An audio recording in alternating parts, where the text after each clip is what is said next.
Yeah, come on in. Boy, we were blessed with this day, weren't we? Wow. So have any of you ever walked through a museum and wanted to touch one of the displays? Come on, be honest. Okay. Have you ever heard a recording from years ago and suddenly it feels like you're in that room, like the present and the past are coming together? Have you ever seen a picture of someone famous and it's helped you to understand that person a little bit better? Good. Okay, I'm sure as you came through the tour, you might have seen people you hopefully recognized. So that's what I had in mind when creating this updated White House tour.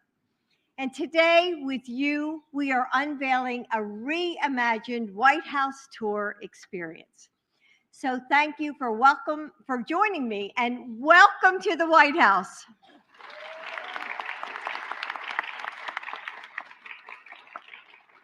As a teacher for 40 years, I know that we all learn in different ways. Some of us learn something through hearing. Some of us learn something through feeling something. So we've added a dynamic, flexible, and tactile tools of learning that let you follow your curiosity. Now, you can do all the things that you always wanted to do in a museum. We've made replicas so that you can feel the features of some of the sculptures' faces and touch the shining fabric on the furniture of the Blue Room. You can now hear President Roosevelt's fireside chats in the room in which he recorded them. So you can feel as if you are there right beside him. We've added screens and information so you can read about what you see in each of the rooms for you visual learners. So one of my favorite parts of this new tour is walking past those glowing pictures in the colonnade, going around the corner, and coming to that model of the White House on the wall. It changes every couple seconds so that you can see the renovations that have taken place over the years. You may not know this, but the White House didn't always have running water or electricity. So they had to open up the walls to put it in. And that's what you'll learn on this tour. The rendering tells you that story. Who added each piece of the house and when? Serving as your First Lady has been an honor. Being able to bring friends into the house is special. We're doing it today, sharing it with all of you. So many people put months of hard work into this project. So I'm grateful to Paul Buscieri and the History Channel, the National Park Service, the White House curators and executive resident staff, ESI Design, the White House Historical Association, and the Presidential Library staff for all of their work. So thank you.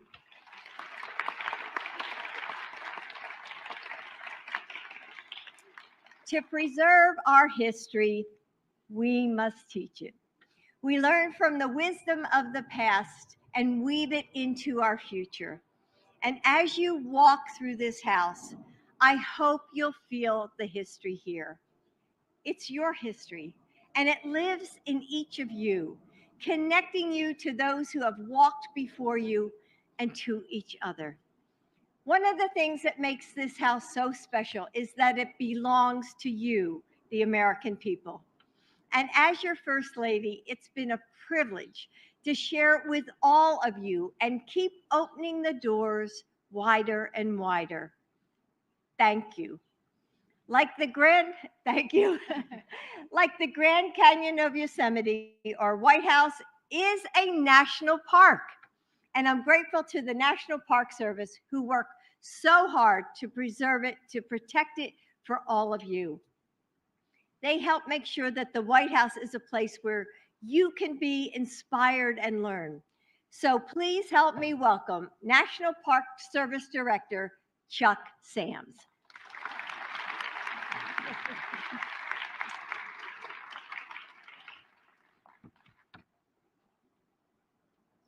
Oh my goodness, let me find where this It could be is. Second your one. I'm or here. oh, there they Here we go. are. Hello, and I'm Yuma. Good afternoon, my friends and relatives. I am so very honored to be the 19th Director of the National Park Service. For the National Park Service, it's humbling and exhilarating to preserve and share our nation's history, its breathtaking nature, and the endless opportunities to enjoy the outdoors and learn for a lifetime.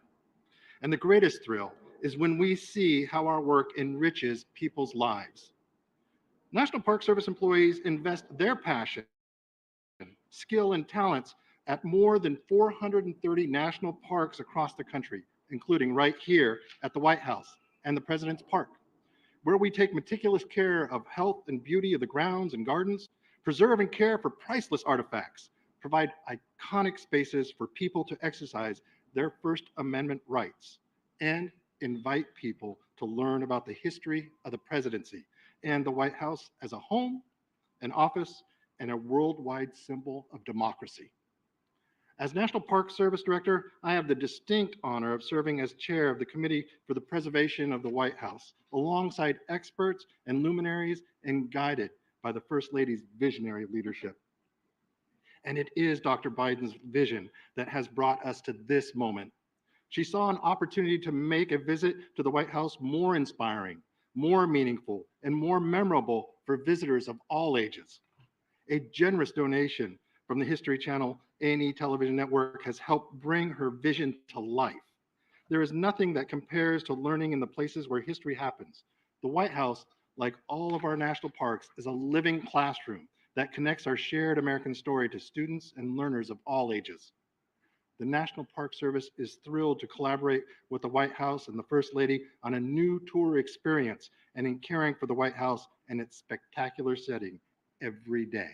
You will be excited to see this new milestone. I would like to introduce now Kim Gilmore.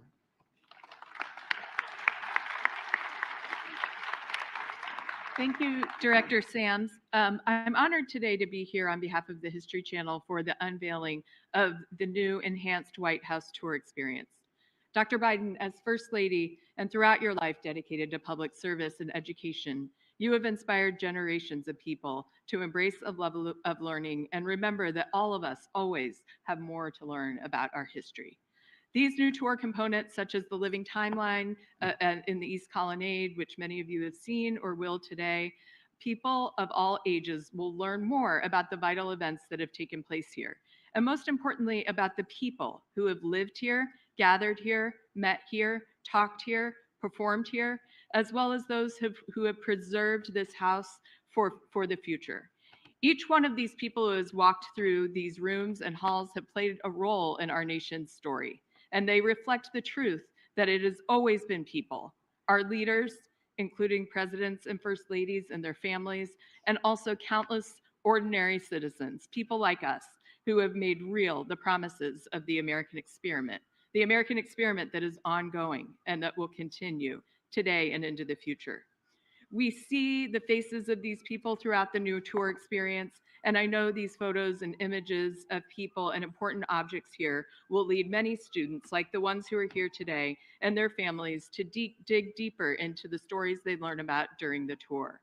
And here at the History Channel, it's always been important to us to not only make history relevant for people of all backgrounds through our programming, but in the places that people cherish the most.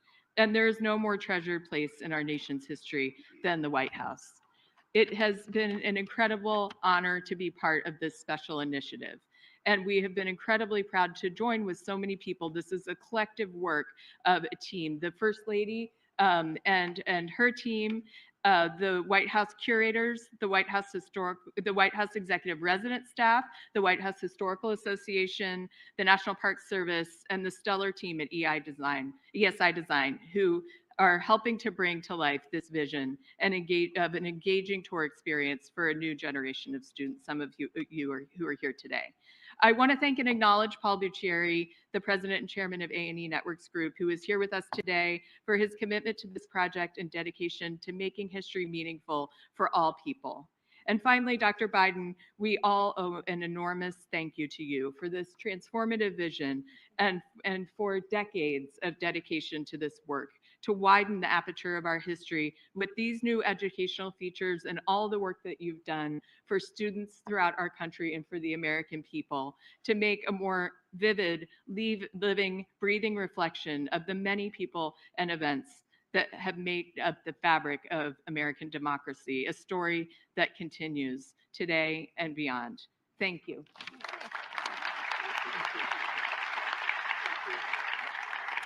And now it's my pleasure to introduce Stuart McLaurin, the president of the White House Historical Association. Thank you very much, Dr. Biden, for inviting us to this beautiful and glorious historic rose garden on this wonderful and very special day for the White House.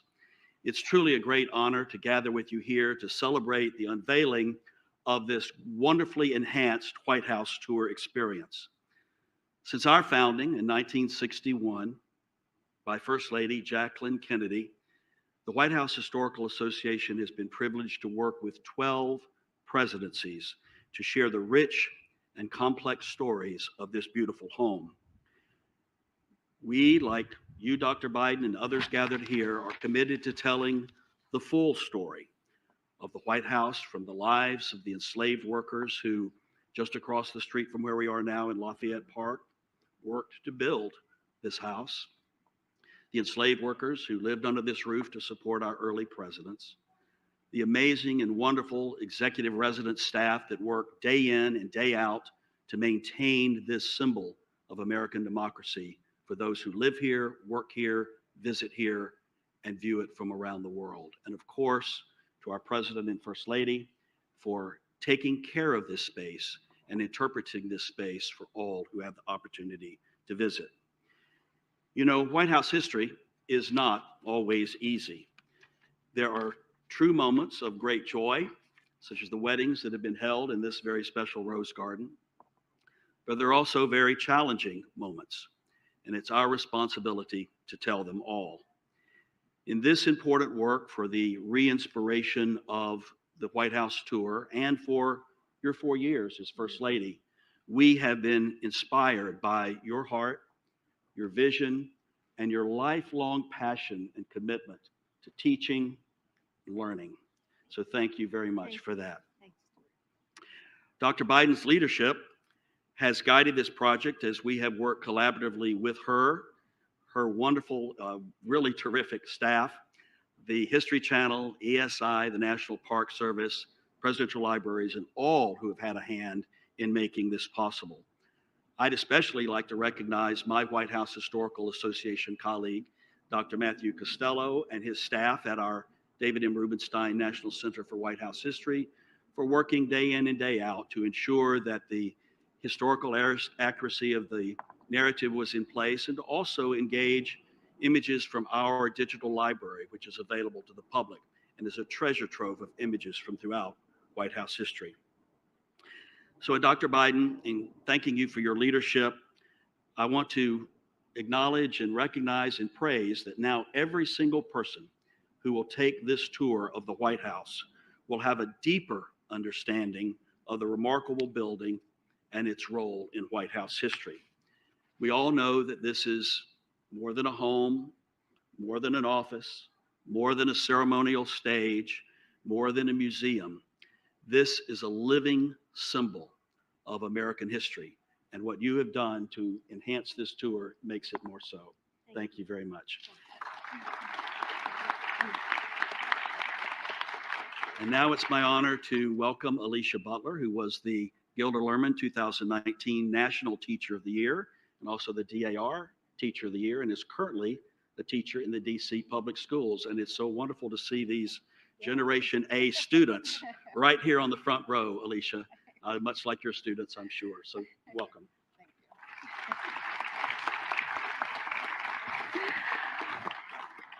It is a privilege to be able to be here and to celebrate the unveiling of the new White House Educational Tour.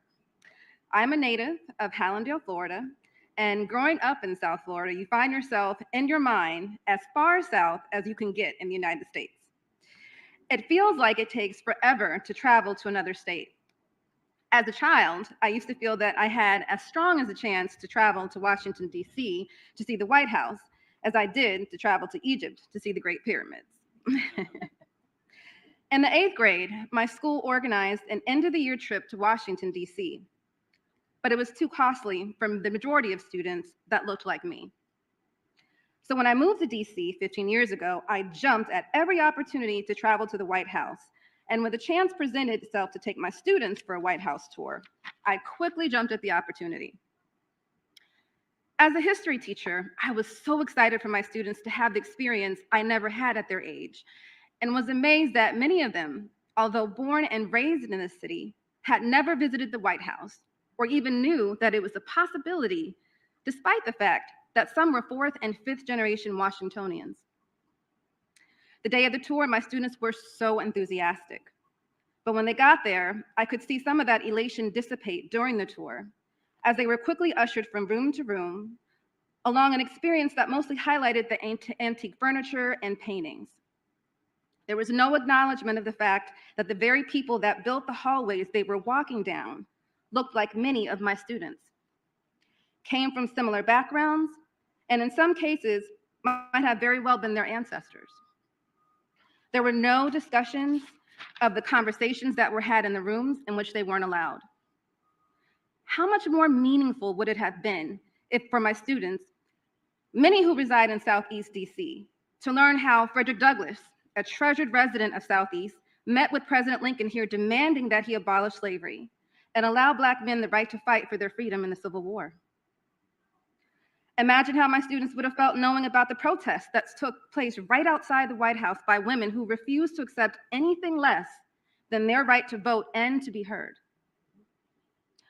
Or if inspired by their tour, they could learn that students not much older than they staged an actual sit-in during a White House tour under the Johnson administration to protest the violence that were taking place against activists in Selma, Alabama in 1965. Imagine how much more memorable the experience would have been if my students could have seen digital tools that could help them appreciate and reflect how the architectural structure of the White House has grown and evolved over time, mirroring the growth and the rich diversity of this country. Imagine the experience my students might have had if they could have been immersed in the stories and timelines that have taken place in a building we, along with our children, should view as the people's house. As a teacher, I really feel that this new White House tour accomplishes that and provides that experience for our students. I appreciate the efforts that have been made over the years to make the White House more accessible to our youth than it was for members of my generation and before. And I cannot wait to hopefully take my students on this new interactive experience. Thank you.